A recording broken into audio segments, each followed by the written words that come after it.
La relation immigration, marché du travail, chômage s'apparente à du simple bon sens. Soit les immigrés deviennent chômeurs eux-mêmes, soit ils y plongent les résidents en prenant leur emploi. C'est pourtant une idée fausse, comme le montre un rapide examen des données. Il suffit de placer dans une matrice les pays en fonction de deux critères. Le premier axe, vertical, le taux de chômage. Le second, horizontal, la part des étrangers dans la population totale, pris comme un proxy de la part des émigrés. Si la liaison est établie, alors les pays devraient se placer plus ou moins le long de cette droite qui coupe le graphique en deux. C'est raté pour les 34 pays de l'OCDE analysés. Il y a de tout. Des pays qui cumulent à la fois fort taux de chômage et faible proportion d'étrangers, c'est le cas de l'Espagne et de la Grèce, ou à l'opposé des pays comme le Luxembourg ou la Suisse, où le taux de chômage est faible et la part de la population étrangère élevée.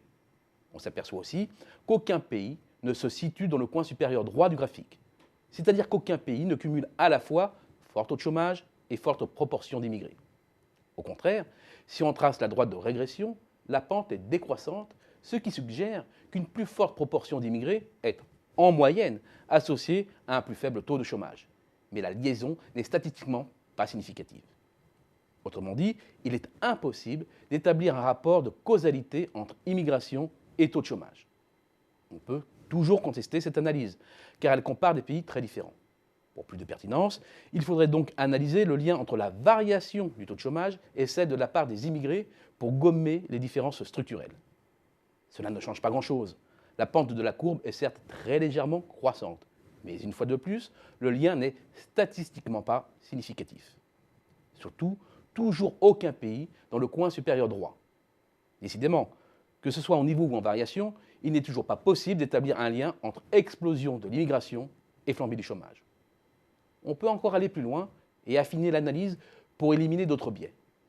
Mais les études empiriques concluent toutes sur l'absence de lien entre immigration et chômage.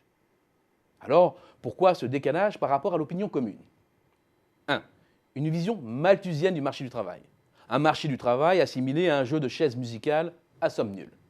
Or, c'est oublier qu'un immigré, c'est aussi un consommateur, un contribuable qui augmente la demande globale, l'activité, donc l'emploi et la croissance potentielle. 2. Les méconnaissances des motivations qui poussent les migrants à quitter leur pays. Même si le motif économique n'est pas nécessairement le premier, un migrant se positionnera naturellement là où ses chances de trouver un emploi sont les plus élevées, c'est-à-dire où le taux de chômage est le plus faible. 3.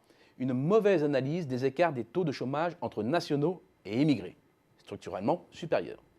Ce n'est pas tant le statut immigré autochtone qui l'explique, mais bien plus le type d'emploi, plus précaire, occupé par les immigrés, qui joue ainsi le rôle d'amortisseur en cas de crise.